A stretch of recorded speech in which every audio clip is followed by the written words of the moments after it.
Hello, everybody, and welcome to the LeanTossup College Football Podcast, the sharpest college football podcast. This is week 10 of the college football season. We're getting there to the end. We're getting near to the end. We literally, about an hour before we started recording this, we got the first committee rankings, the top 25. We're going to talk about a little bit about that later on in part two. But obviously, some interesting parts about that, and obviously, maybe we'll touch on that a little bit when we do the recaps this week. But obviously, I am joined, as always, by my co-host at BuckMetrics. How are you doing tonight on this Tuesday, on this Maction Tuesday night? Well, since our last podcast, my wife has tested positive for COVID. Oh, My dog Tora, um, an adoptee, public service announcement. If you're going to get a dog, please adopt. He lost a nail and he's been hobbling around on three legs for a few days now.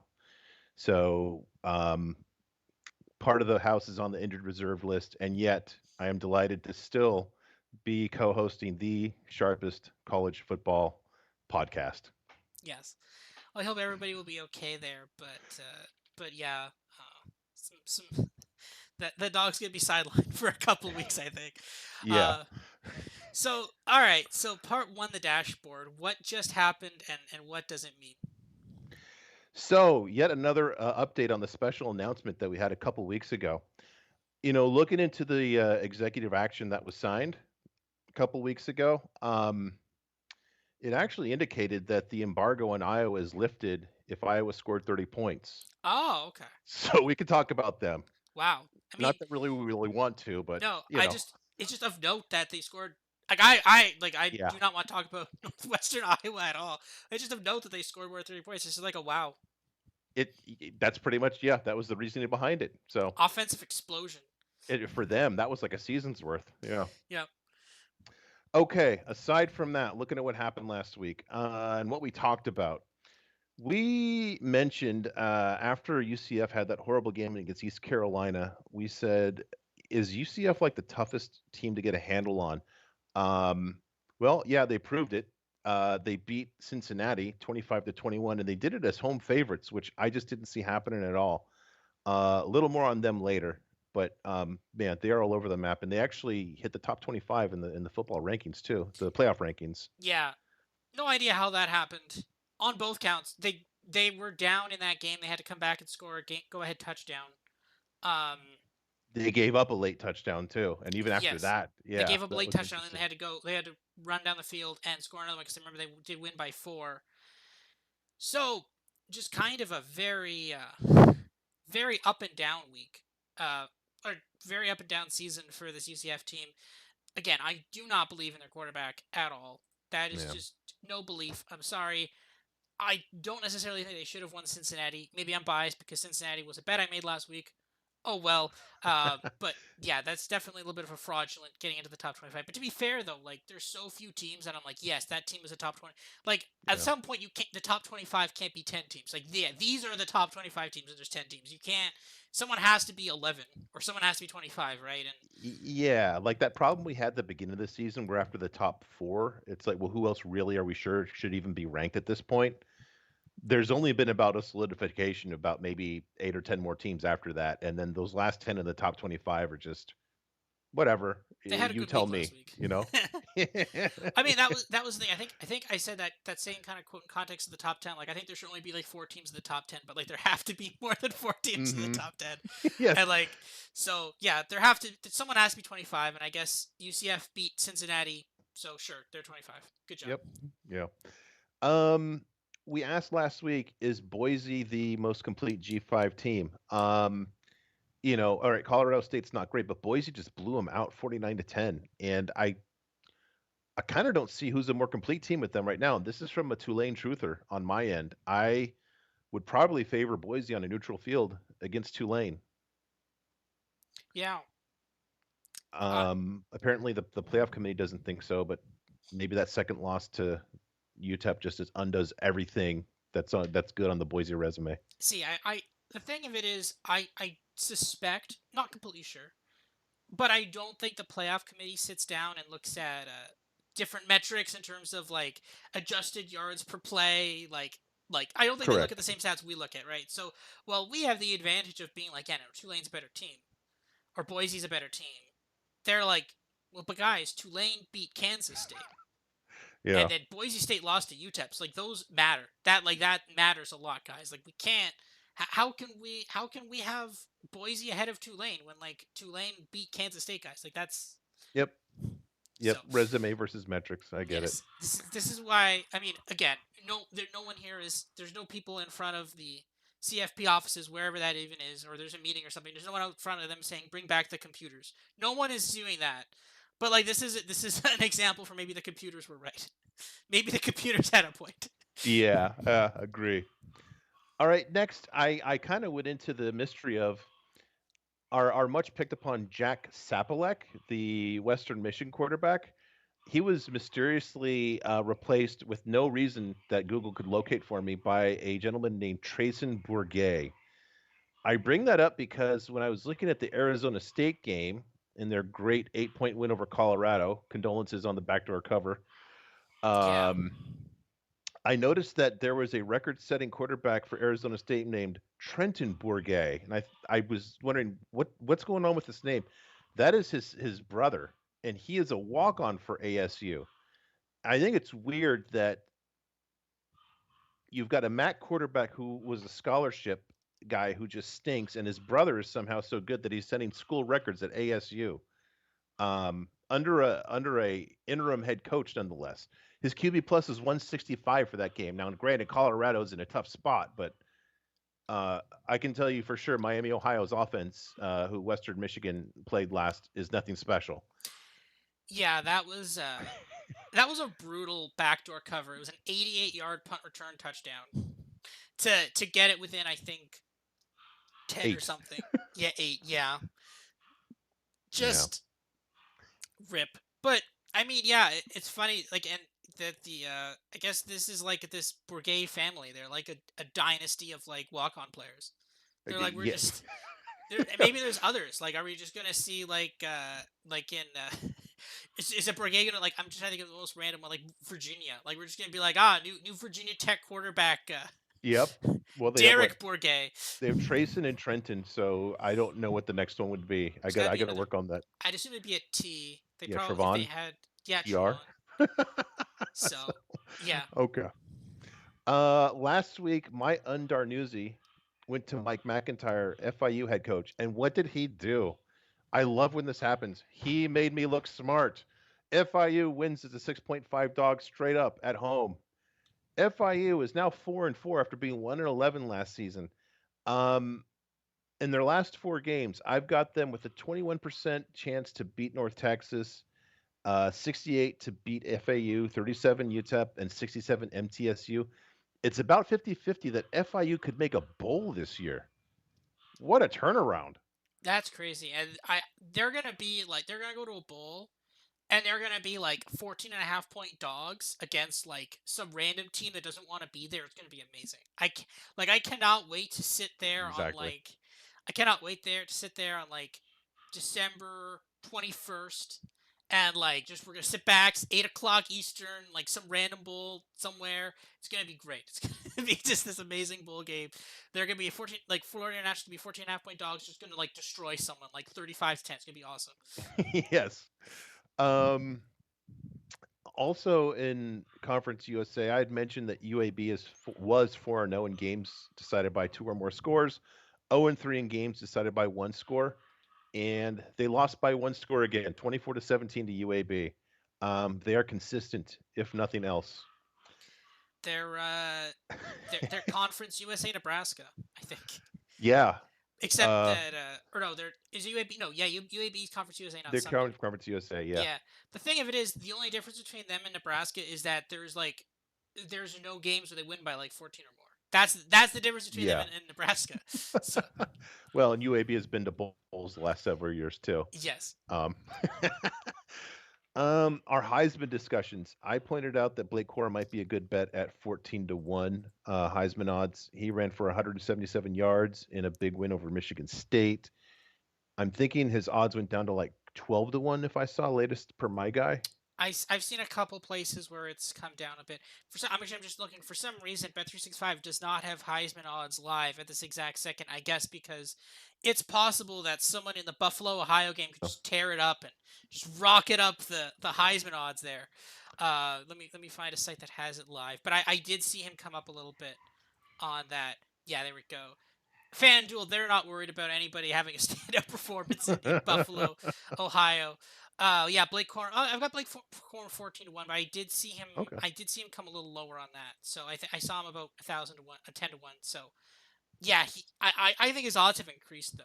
But And then also in the same discussion, you point out you like Max Duggan. I think it was at 50 to 1 when we yeah. talked last week.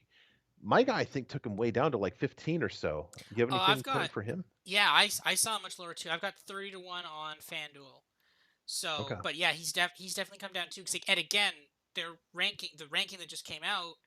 I mean, it has definitely hasn't been a factor into the price yet, but like that will help them. That's going to be able to be a help for them, right? That'll be Yeah. a positive sign for them. So I'm actually I'm pretty excited for this. I think this could be we could like I he might get a ticket to, is it New York? I don't know New where. York. It is New Yeah. York, right? Yeah, yeah. He might get a ticket to New York, so we'll see. Yeah. Yeah, the finalists, that'll be a something else to talk about at some point. Just I don't even know at this point we can even say it was going to be like the other finalists besides more about that later, but it'll be interesting to see who the finalists are. All right. Informing the narrative. So what have we learned from other games this week aside from stuff that just picked up from what we said last week? Ohio State beats Penn State 44-31. Everybody's saying what a tough game it was. Yeah, it was a tough venue. I didn't see anybody mention that CJ Stroud actually threw for over 10 yards an attempt. Penn State's a good defense, and that's a tough venue. Got to give him credit. Now, I didn't see the whole game because it was kind of uneventful for a while, and then at the end, it seemed like every time I was flipping back and forth, Ohio State scored again. So maybe that was a little skewed by the end of the game. The other thing, got to point out, Stu Mandel of the Athletic had just he's just said it perfectly. He said Sean Clifford setting the Penn State quarterback touchdown pass record after throwing the game-losing pick six was poetic. So Yes. true.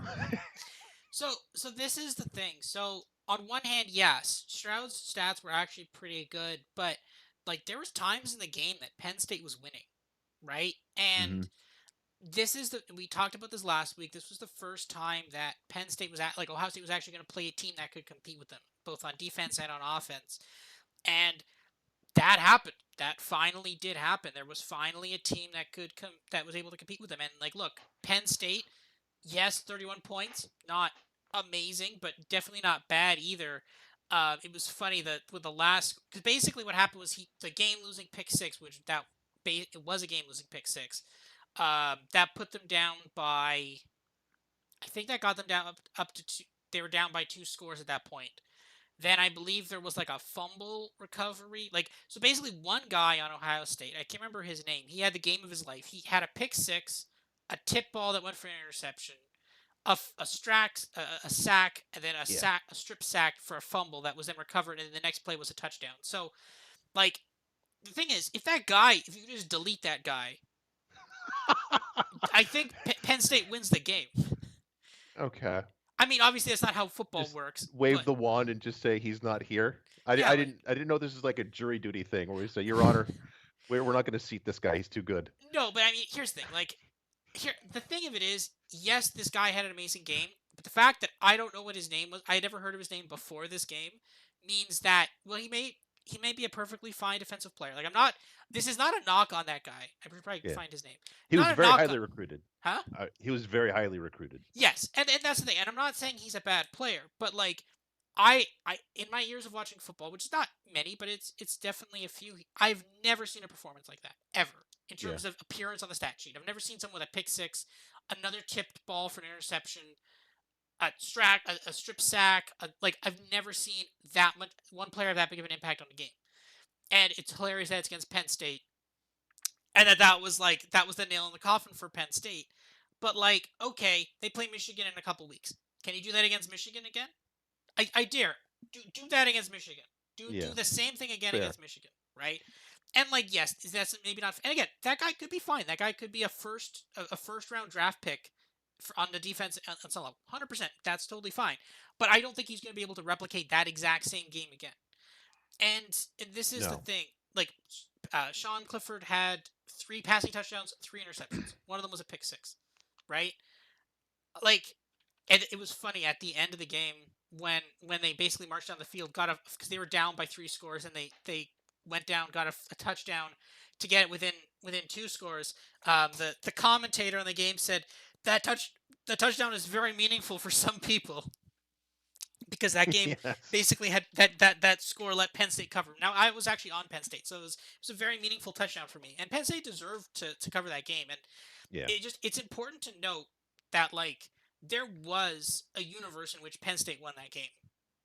Even yes, okay, it's in Yep. Penn State, and yes, Sean Clifford played horrible, but like there's a universe in which Penn State won that game, and that is if you're an Ohio State fan or if you have Ohio State futures or CJ Stroud futures, Michigan's coming up. Like, like I'm not betting Michigan. I'm not betting Ohio State minus 7.5 or whatever. Like I'm gonna be on Michigan in that game for sure. Yeah. And like be warned, Buckeyes. Like that was like yes on paper, like and Schuster did have a really good game on paper, and it's just weird that. But a lot of times they did settle for field goals. It's weird. But then again, this offense can just strike fast. Like turn of a dime, score a touchdown, right? And it's a weird. It's a weird game they have, but like like if your defense cannot shut down Sean Clifford effectively, or has to rely on fluky kind of turnovers, like a strip sack or like a tip ball for interception, I'm concerned. I'm concerned about that team. So we'll I have to see. I want to pick up that point, but in a second, just to go back to the crazy game that JT, I think it's like Tulio Molia or something like that had. Yes. That was nobody's had a game like that this century. And if you had said name the one person this century that's had those stats that you just went through, I would have bet any amount of money that it was Ed Reed or Troy Polamalu. Those are like Yeah. things that a safety does. The fact that it was a defensive end that did that is just otherworldly. So to your point, yeah, they had to have an otherworldly performance to not kind of just lose that. I'm going to read off teams, and I can probably name most of the quarterbacks here. Um, Bryson Buckner, whoever plays quarterback for Arkansas State, the Toledo quarterback, Graham Mertz, one of the 7 guys that plays quarterback for Rutgers, Peyton Thorne, Spencer Petras, and Sean Clifford. Does anybody in that group even mildly concern you if you're going against them? No, I think the most would be Sean Clifford, but like that's Yeah, still relatively minor. those are the quarterbacks that Ohio State have faced so far. Yeah. It's so to your point. I mean, the rest of the way, Northwestern, Indiana, Maryland, and Michigan. You know, it's going to be extremely different once they get in the playoffs. To your point, Or it's not going to be like, oh, we've played Michigan, they're good. It's like, totally different level quarterback they're going to be facing. or even Michigan, right? Like even just against Michigan, Michigan has a defense, right? Like Michigan, Yeah. and I think that Michigan didn't cover against Michigan State, and I feel like that's a little deceptive because like they completely controlled that game. I think at a certain point they're just like screw it, let's just kick field goals. Like they didn't care. Like it was because the thing is you hold Michigan State to 7 points, right? Like that offense like had been okay. It wasn't like a horrible offense. Like they've scored a lot more points than that. But like you hold Michigan State to 7 points on defense, that's really good, right? And I like they're going to be the first real outside of Iowa that Ohio State has played. And Yeah. if they could shut them down, and again, like I made this point to you. I wish I made this point in the podcast before, but I literally said I can make it now because we've lifted the moratorium on Iowa, so I can actually say Iowa now. Basically, and at the point I messaged you, I think on Friday when I said I'm betting on Penn State. Mm-hmm. If Iowa was able to have 2 sustained offensive drives in that game, just two sustained offensive drives that went for a touchdown, that game's probably like 30-24. They lose that game by like a touch. They lose that game with like by a score, maybe 2 scores. And that was the logic. I'm like, okay, can you like like is Penn State's defense about as good as Iowa's? Probably. And is Penn State's offense a lot better than Iowa's? Yeah, it is. So if you can combine those things, maybe it's like within a score or two. And sure enough, it was within a score or two, right? So Mm-hmm. like it's weird, and I think that I don't think this is not a team that should feel safe. Right, I think they do feel safe, and the betting lines are going to have to make feel really safe. But like they're going to have some problems, like against Michigan, and you play Georgia, you play an actual defense. Now Georgia is his offense isn't great, but like this Ohio State defense is not stopping people. Like you give 31 points up to Penn State. What did Michigan allow Penn State? Did they allow like 7, or Yeah, it I was like think it was 10 or less than something? 50. It was They it like was they shut them down. I think. Yeah. I think maybe they gotten like 14. I want to say 14 or 15. Let me check. 17 points. 17 Yeah. points to Penn State and then 7 to Michigan. So basically, Michigan allowed half the amount of points of Penn State, roughly. And like that's a couple weeks difference. So like yeah, this Michigan defense is for real. So you like watch out for that game. A couple like we're a couple weeks away from that game. So just circle that. I mean, I've obviously been watching that game anyway. It's the game, but yeah, that could be Ohio State losing, and at that point, then there's chaos. Then who knows who's going to get into college football playoff? Because like Yeah. that could be a domino that just trips off a lot of insane dominoes. Well, we're going to move on, but we're going to come back to that Yes, specific angle in part two. There's a yes. very interesting conversation. Okay. In the SEC, Arkansas 21 or 41, Auburn 27. Just bring this up because this went over the total of 60 and a half with an Auburn scoring a touchdown with 4 seconds left that they really didn't need at all. Awesome. One of my first two overplays of the year. So I had to mention that. That was just fantastic. Oklahoma 27, Iowa State 13. Bring this up because Iowa State's defense is really good. I have them 10th overall at a plus 7.5. And that defense is on nobody's radar. I haven't heard a single person say, "Hey, look out for them." Their offense stinks, but they're tough to score on. Um, Oklahoma had only 20 points and 330 yards, 4.5 per play. And it was the Dylan Gabriel Oklahoma, not the horrible backup Oklahoma. Louisville crushes Wake Forest, and UCF beats Cincinnati. We talked about a little bit. I paired these together because they're by far the two most unpredictable teams. They're hard just to get a handle on. It's weird that they actually played each other. We went over UCF season. Louisville actually played UCF and somehow won. They they beat Pitt. They beat Wake Forest.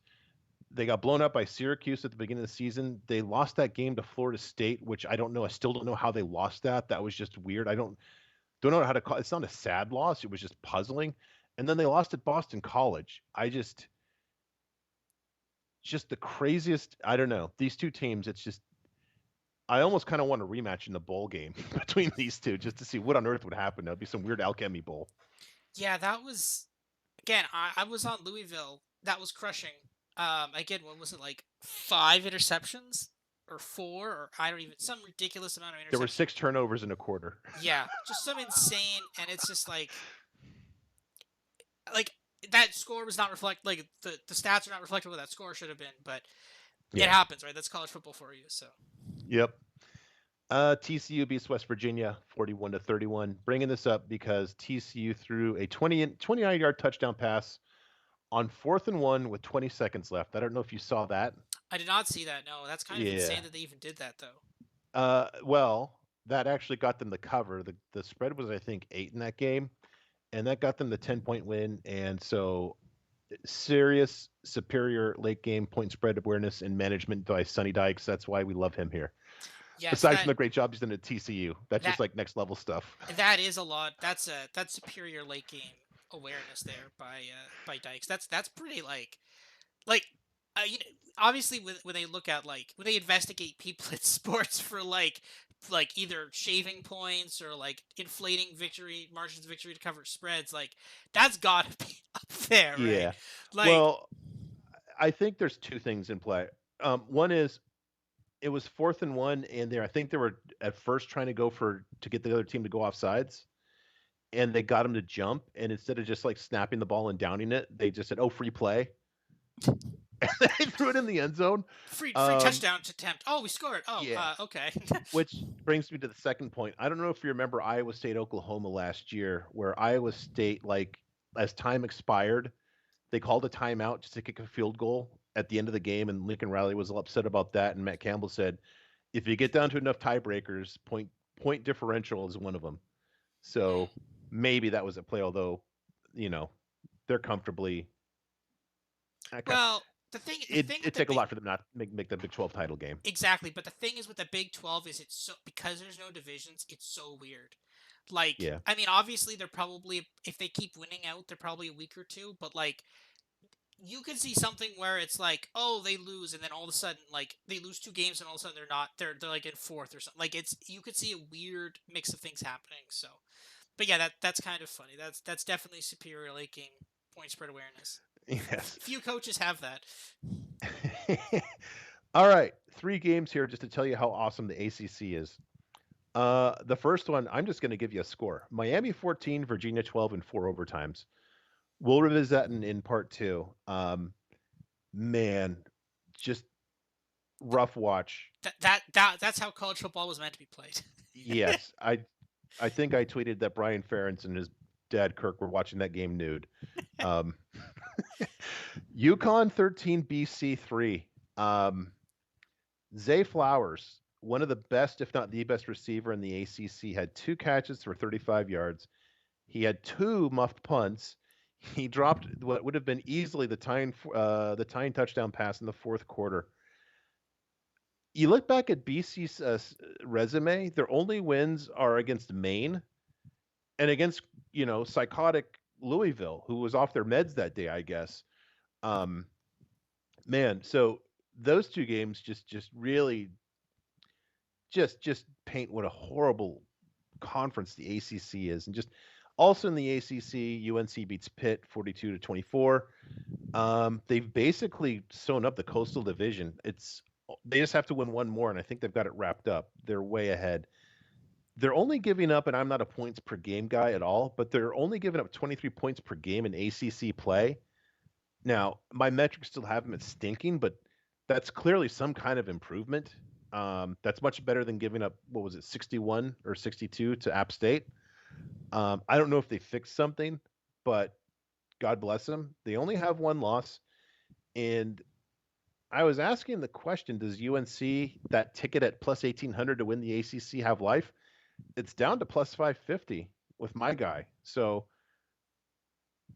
you know, I think I've got that like a coin flip too between them and Clemson on a neutral field. Yeah. No, I yeah. The thing is, and again, we're going to talk about more Clemson.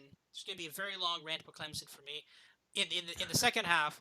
But yeah, we are all North Carolina fans. We need North Carolina to beat Clemson and save us from Clemson being the most fraudulent Clemson team ever from being in the college football playoffs. So Yeah. we need UNC there. And just to wrap this one up, Pitt, um, hey, shout out to all you Pitt fans who were telling me before the season that Keaton Slovis and this new blank slate of whatever at or offensive coordinator and the all the guys that are great, they're going to replace Jordan Addison. You wouldn't miss a beat. They have one conference win, so hope you guys are enjoying that out there in Pittsburgh. Congratulations. Um, and lastly, going back to our guy Jerry Kill at New Mexico State. New Mexico State beats UMass 23-13, which I think was the runaway sickos game of the week. Um, Two quarterbacks for New Mexico State, who of course we've referenced both of them already, especially after that week zero, very thin slate. Diego Pavia, 7 of 12 for 194 yards, 16 per attempt.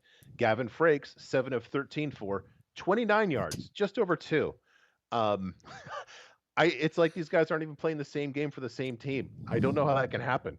Yeah, it's like one of them is playing shot put and the other one is playing.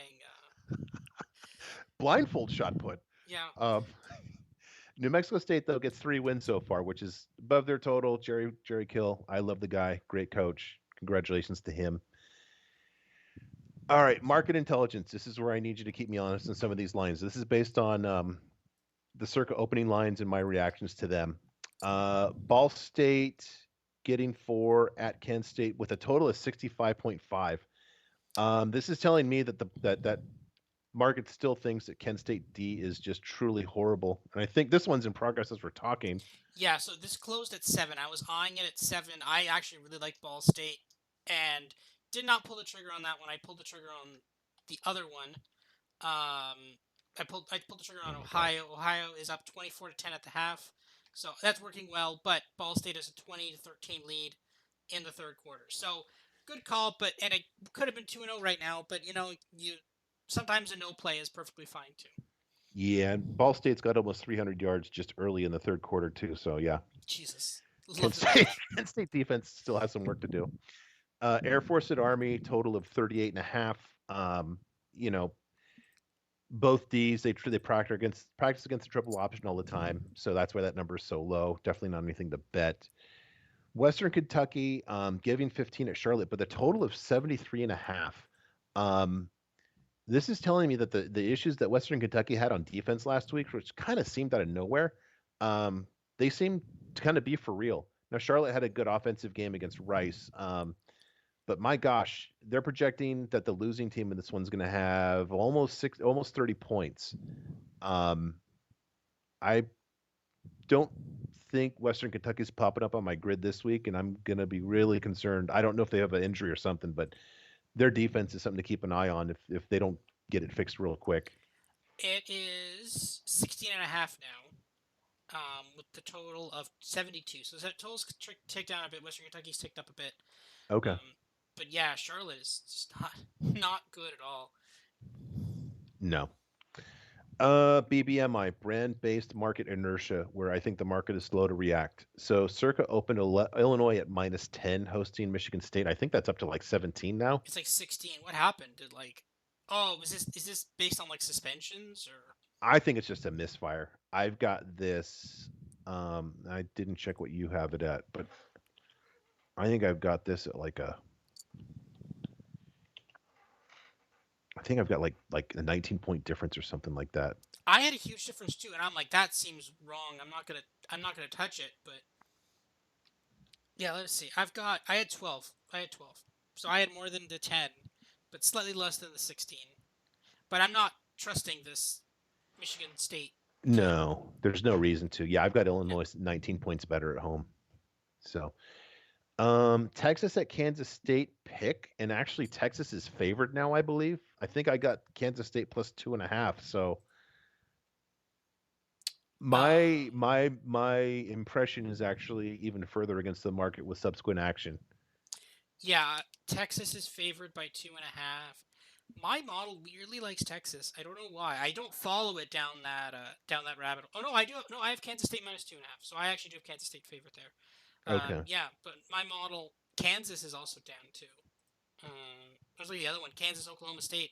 I think that was 3.5 at one point. It's down to 2. Oh, maybe is I wonder if what's his name? Jalen Daniels is back. Might be, yeah. I think, last week I did the deeper dive on when I say that's what Sark does, just what does he do?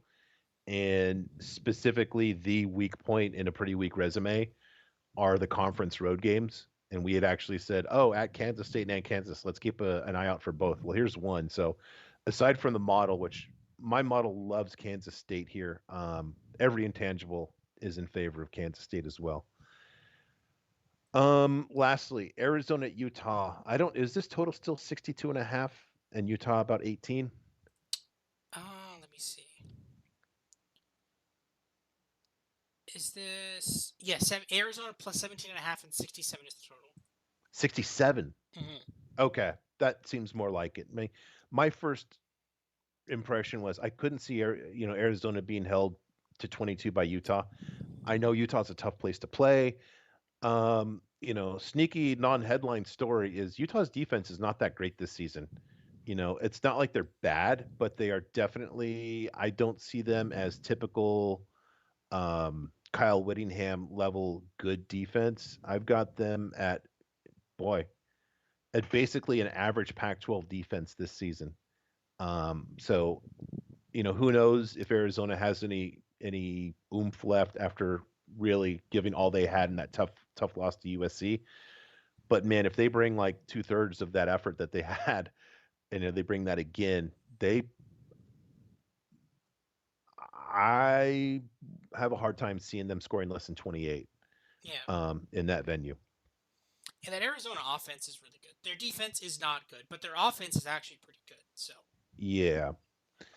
All right, my top QB plus. We've had a lot of ins and outs, so I just wanted to reset the top 10 real quick. 1 through 10: Hendon Hooker, C.J. Stroud, Drake May, who continues to just improve and get better metrics.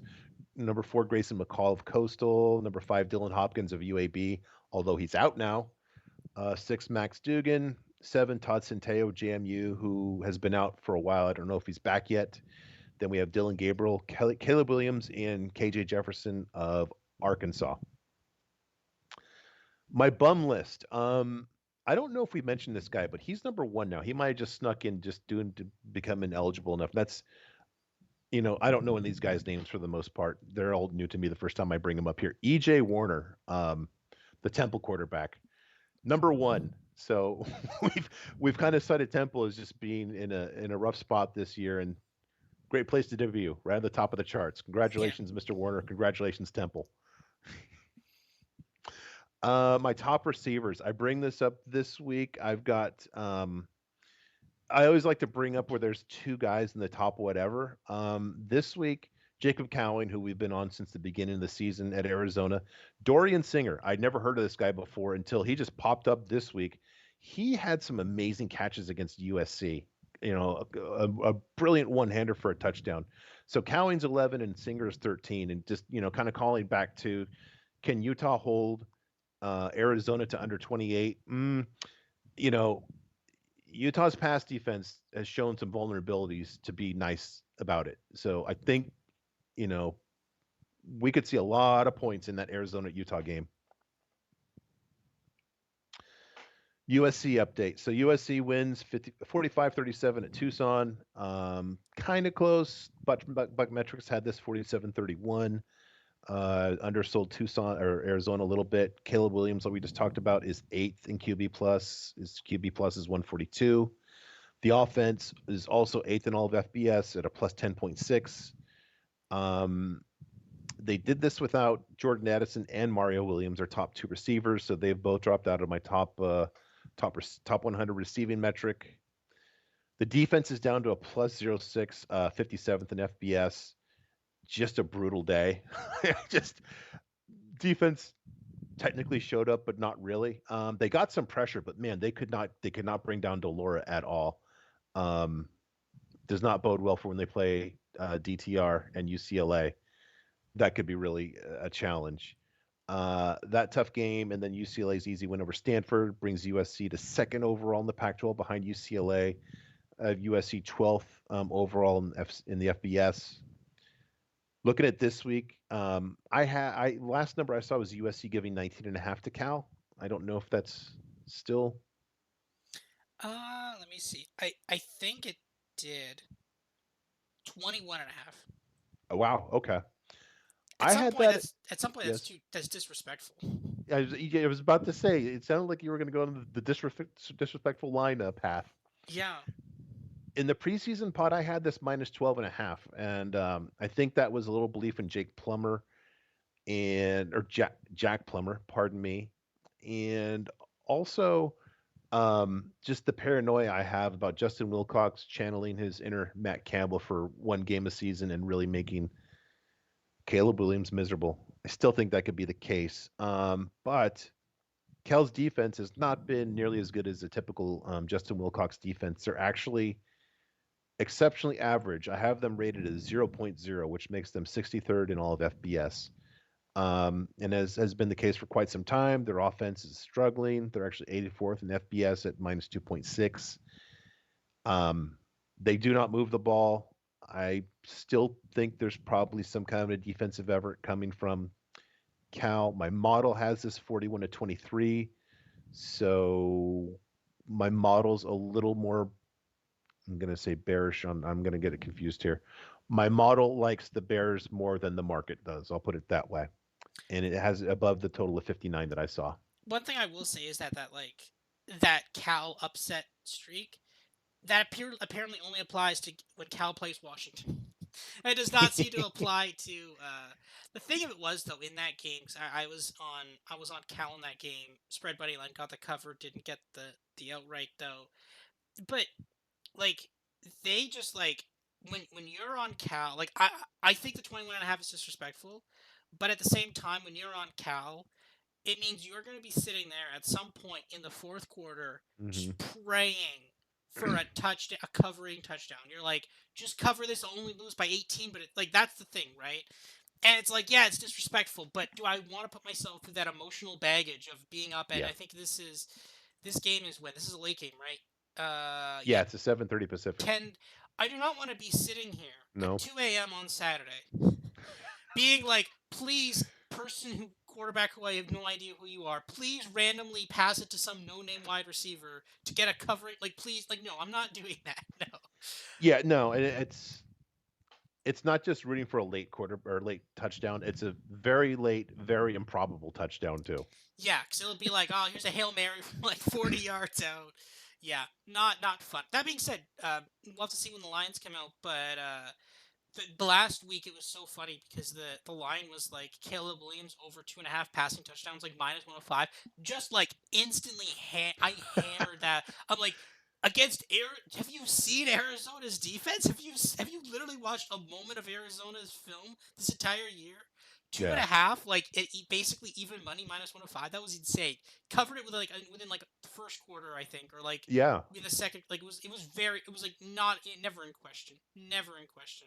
Yeah. Um, but yeah, no, that's the. I mean, yeah, especially when it's 45, 30, 37, you better hope one guy's over three passing touchdowns. But yeah, Yep. so yeah, Nope. USC, very good team. They are randomly pretty high in the rankings so far. They're top 10 in the college football rankings. Um, so not completely out of it, but not great. But still really good for year one with Lincoln Riley and Oh Caleb my God, Williams. yes. Yeah, Yeah. just And amazing. a lot of games to be played still too. Yes. My futures bets. Unfortunately, none of them cashed this week, so we don't have anything to rival that awesome Northern Illinois fight song. But South Alabama, San Diego State, and Tennessee, respectively, over, under, over, all move to worst case pushes. So, um, don't know if we'll be playing Rocky Top next time, but those are all on the verge. Liberty is on life support going under. They've just been way better than I expected, unfortunately. Club hot seat. So obviously Brian Harson settled his bill and was shown the way out in the service entrance. Um, you know, we had said I'd mentioned that okay, they don't have an athletic director and they have a bunch of assistants that are from Boise. So they hired an athletic director, and that was his first thing to do was to fire Harson. And I don't We know if you, said that too. yes, I don't know if you saw who else they left. There was like four assistants, all the Boise guys. So it's kind of rough when you do that. When Clay Helton took over at SC, he let a bunch of the staff go too, and I think they only had like four assistants, and they just promoted a bunch of like analysts. So yeah, Auburn could be in a really tough spot. It's the thing is with Brian Harson, it's so funny. Like you're like, oh man, he got fired a year and a half. What was his horrible crime? It was just like not being good. Like that was like, and again, obviously everybody at some point gets fired for not being good, but like a year and a half, really, like it's just insane how fast we went to like this is over, right? Like oh, you may give him some time to develop. Like nope, he's gone, right? And this is the thing, it's crazy. Now the name that I saw, because I think isn't the guy they hired to be athletic director? Is he he's the one who hired Dan Mullen, right? Yeah, well, I don't know if he hired Mullen. He hired Leach. I don't know if he's been there for that long. Because I think like Yeah, I'm gonna screw it up. I'm not gonna guess. Yeah. because like I've seen like I've seen like uh Dan Mullen, head coach of Auburn, and I'm just Mm. like, please, like just please, like I then we get to bet against Auburn because like Dan Mullen as head coach of Florida was so predictable because you could see Florida is about to lose this game like miles away. Like I could see it. Maybe it was like a unique talent, but like there was times last year I'm like they're gonna lose to this Missouri team. I'm not gonna bet on it because I'm vaguely a Florida fan, but like they're gonna lose. And like sure enough, they did lose, right? So like now when it's Auburn, I will have zero sip. Like it'll be like, yeah, they're playing Missouri. Hell yeah, Missouri. Like let's bet everything Missouri. Like I will do that. Like I'm not gonna do that for Florida though. So, but yeah, like yeah, if it's Florida, oh man. I mean, if it's Dan Mullen, oh Mullen. man, that's just gonna be great. Bring I bring haven't on. seen his name. Yeah. I saw a couple Um, places, but we'll see. That would, Oof. if they do that, that would be absolutely insane. Like, I mean, the thing is, there's a lot of parallels between college football and the SEC, and then between college football and the EPL in the English Premier League in the UK. And like, if you do this, you basically, if you bring back Dan Mullen, you basically like, because in the EPL they have like, it's very easy to get fired as a coach in English soccer, and like a lot of these guys just shift around. Like someone gets fired, and they're like, okay, well, let's bring in someone. Okay, let's bring in that guy again. It's like, well, he sucks. And then he does suck. And they're like, okay, let's fire him. Like, it's literally just people just shuffled around, right? And like, if Dan Mullen, like, if Dan Mullen comes back a year after being fired from Florida for being horrible, like, you just cement the SEC as the EPL, which is hilarious. But Well, the good news is those Auburn fans tend to take things like bad coaching hires really well, so I don't think it would really cause many problems there. yes, the thing of it is, for the SEC, uh, like, if there is a region of the country that would hate being compared to England the most, it would be the Yeah. SEC. So like, if this does happen, we got to get this trending. We're gonna have to be like, in this week's EPL matchups, we've got Florida versus Georgia. Like, we got to start, like, they will hate that the most. So like, we'll have to do that then. Yeah, maybe just call them like I don't know who's really dysfunctional EPLs like Well, it would have been Arsenal, but they pulled it together. Maybe Manchester United. okay, there There's we go. there's Yeah, we'll just probably call them there are probably Auburn a lot United. There there we are go. probably a lot of parallels between Auburn and Manchester United. There are so many. Oh my God, there are actually a lot of parallels. Wow. Okay. Maybe they're, yeah. You know what? That's their name's Auburn United now. There you go. Okay. That's only if they bring back Dan Mullen. If they do, they're 100% Auburn United. Okay. Done and done. Okay. Do you have a Narduzzi or two? Um, let me think about this. I don't know. There wasn't a lot of upsets last week, really. Let me see. What are your honor doozies? I'll think about mine. Give me a sec. So I'm gonna take the easy one. Jim Mora Jr., UConn. Um, you know, they beat Boston College. They beat him legitimately. When I was looking at this, I think they're 3-5 now or 4-5. Couple of things that are interesting. Every one of their losses, how do I put this? I was looking for have they just gotten lucky? And every loss they had, they were outplayed and they were expected to lose based on my metrics. Every win they have, they basically were expected to win. So there's none of this Northern Illinois magic from last season that's gone to UConn. They've legitimately won every game. And remember, they played Utah State very tough at the beginning of the season, and they lost like three really important guys for the rest of the season in that opener. And he totally rebounded. I've got them at a 40% chance to make a bowl, which is, I think, even more impressive than the FIU comeback because Connecticut was, I mean, they were like by far the worst team last year. And people were literally at the beginning of the year, people were thinking, wait, didn't Connecticut go FCS? Yeah. Um, so great job by him. The other one is a little more on the, you know, in the national dialogue, but I got to give this guy and a Narduzzi. You know, before the season, you and I were thinking Michigan would take a step back. They lost a lot. They lost a lot on the field. They lost a lot in the coaching staff. And man, they're undefeated and they're for real. You know, Jim Harbaugh still has this knack for putting a governor on just how good his quarterbacks can be. But man, this is a really, really, and I think kind of under the radar job just because they were so good last season. I don't think people really appreciated how much they were losing and really the big step they could have taken back this season. Yeah. I really like that for Jim Harbaugh. That's really good. I think I'll give mine to what's sec. I'll give mine to the head coach of TCU by Sony Dykes. I'll give him that for the late game cover. That I needed that cover. I Yes. had TCU minus 6.5, so I'll give him that for that one. But yeah, also Jim Harbaugh, 100% for Jim Harbaugh. Good. They've been really good this year, and we've talked about them a bit. And yeah, we're gonna be on them in a couple weeks. So let's yeah, really, if they beat Ohio State 100%, I'm giving it to them then as well. But yeah, for now, we'll give him one for just kind of the whole body of work of the year so far. Okay. The G5 New Year's Bowl bid. So now that we have the college football playoffs, just to kind of use their data.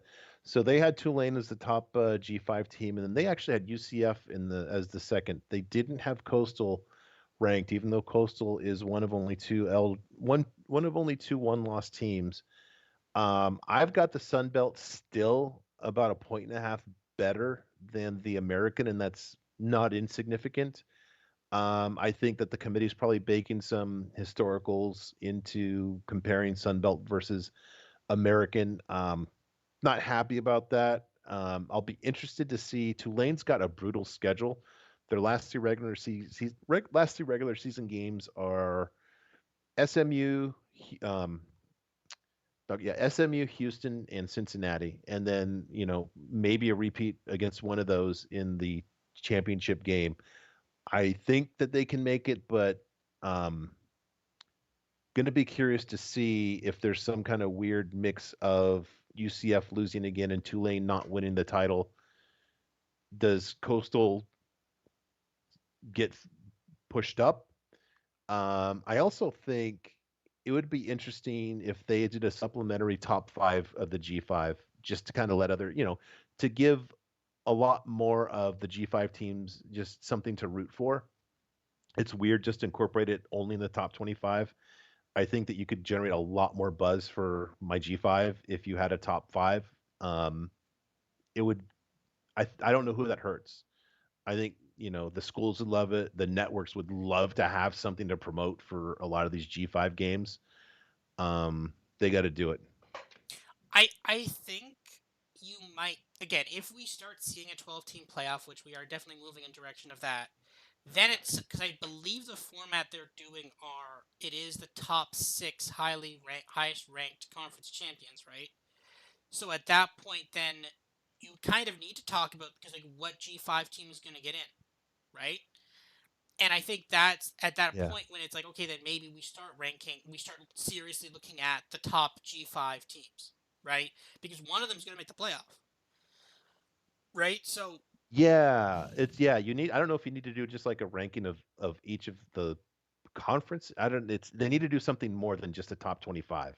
but see, like right now, and again, if you go on right now, I mean, obviously, if you go on ESPN right now, and you go okay, well, right now it's the World Series. So if you go to college football, you see a big picture of Tennessee, and then like they're talking about like the top four, but again, it's always the same teams, right?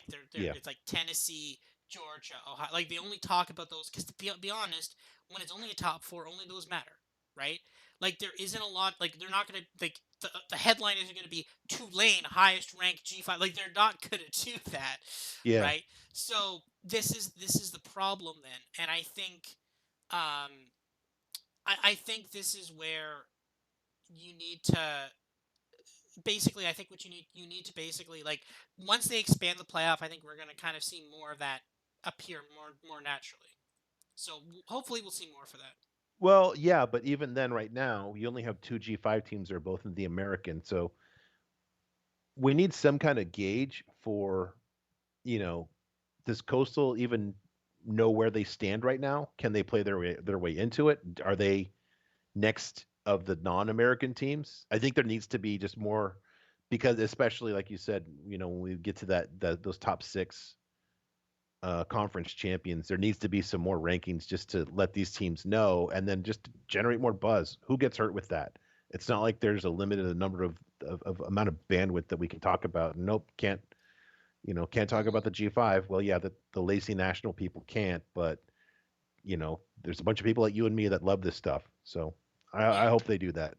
And I think college football is moving in that direction, right? Because as college football is becoming, and like college football is moving out of, right? Because how many times would we, like, Maction has obviously been kind of special, but like this year, we've started to see college football is taking over Thursday. They're putting more games on Friday. They're slowly working their way deeper into the weekend.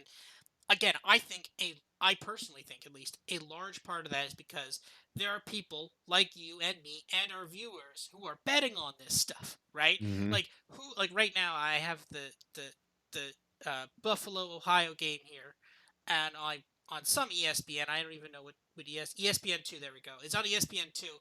So I like how many people are like of the percentage of people who are watching this game. How many people have a bet on this game? Right? Like what percentage? 25. Yeah. Yeah. I don't. Yeah. That's not Like a bad guess. that's got somewhere around there, maybe a bit more. But like how much of this is betting? How much is this people just betting on like any game that they could find or have a lean on, right? And that's propping up a lot of the viewership of this, right? And I mean, I think when we start getting to the point where okay, one G5 team is going to make the college football playoff, then all of a sudden those other games are going to start mattering a lot more, right? Because it's going to like suddenly you have excitement. Yep. Like this weekend we have App State versus Coastal. That game would matter, right? Like there's a Yeah. lot of times games like that will matter where they wouldn't have mattered say before, and I think we will get more buzz for it. I think the first year they're gonna do it, they're gonna basically roll out the exact same thing again, where they're gonna just have the rankings and here you go, and then I think maybe quickly after that they're gonna realize, oh okay, well We people need. care about Yeah. the G5 stuff, like. They very clearly think that the pinnacle of this is having a show on Tuesday night and they release the rank. They clearly think that's the pinnacle of height of TV is this at this point. But I think they're very quickly going to realize that, especially when it's a 12 team, that like a lot more of those other teams matter. So we'll see. But yeah, Well, yeah, and to that point, you know, it's great inventory for ESPN to chew up 15 minutes with G5 stuff and be able to charge for more commercials in that time too. well, yeah, CBS draws out the March Madness thing every year as long as possible just for the same reason. Why not do that weekly when there are more people that compare how to say that care about that than the nonsense that they waste at the beginning of every March Madness bracket show. that's true. Well, on the flip side of that, right? You talk about time. Like Tennessee right now, they're the first ranked team, right? Now, obviously, there is a very clear path where Tennessee does not make the college football playoff, right? Hmm. In a 12 team, aren't they basically a lock, right? If this year was a 12 team college football playoff and they Yeah. lose to Georgia, that's actually the probably the safer path is to well no probably not they probably make it like that actually no they make it anyway, right? Because Well, they would make it, but now you're talking about first round bye. So there's still a distinct advantage with the 12 team format. yeah, but I think there's a lot of buzz. It's like, oh my god, will Tennessee finally make it? And it's like, well, Yeah. but like at this point, it's like they're one. Okay, well then they're in, right? They're done. Like I think if you have 12 teams, then at that point, then a lot of the suspense, because like every time now, Georgia fans and Ohio State fans, they're gonna be tuning in to be like, oh, are we good? Are we good? Are we good? Right? And then I think if you do 12, then at that point, then it's like, okay, well, we're good now. We don't have to care about these, right? So at that point, then you start talking about G5. You're like, okay, well, yeah, Tennessee isn't really moving out, but let's talk about like South Alabama, right? Like stuff like that. So that's where this starts becoming interesting. So we'll have to see. We do need more talk about the G5 for Yeah. the CFB, and I think college football has like for years not really had a structure. Like it's only been what 20 or so years we've really had one versus two, which is so insane by the way that like for most of Yeah. the sport 24 years. 1998 was the first one. yeah, like basically it took to almost the end of the 90s where people were like, "Huh, maybe we should have the top two teams play off to have a national champion." They're like, "Oh, we should try Oh that." yeah. And like, yeah, that makes sense, right? Like the thing every other sport does. We should try that. And then it's like, "Well, how do you know these are the top two teams?" And I'm like, "Oh, crap. This Yeah. is There they are. That's the problem. there's the problem. How are we supposed to justify two SEC teams as the top two? Okay, well then let's make it top four. It's like, oh well, how are you know those are Mm. the top four? It's like, god damn it. All right, fine then. It's 12 now. And like, I mean, I don't. I think 12 is the right number. I don't like college football is so top heavy that I think 12 is like I don't think you're going to see much more than 12. Maybe you could see 16 at some time. I don't think you will. But like I think 12 is like the perfect number because like this isn't college basketball. Like because you can't play multiple games a week, right? I think Yeah. at a certain point 12 is the correct number. Like so you could like once you're getting to like the 13th team, I think you're like okay, well they're gonna get crushed by Alabama anyways, right? So, but yeah, Yep. so it's interesting, and I'm really looking forward to seeing as a 12. It's not gonna be next year, unfortunately, but 2024 we might get our first 12 team, so I'm excited for that. Yep. Likewise. Okay, I believe that's it for round for part one, right? You good? Yeah. Yep. All right, so join us in part two. We're going to talk about our doozies, our deep dive about the rankings that were just released, and then we're going to talk about our podcast plays.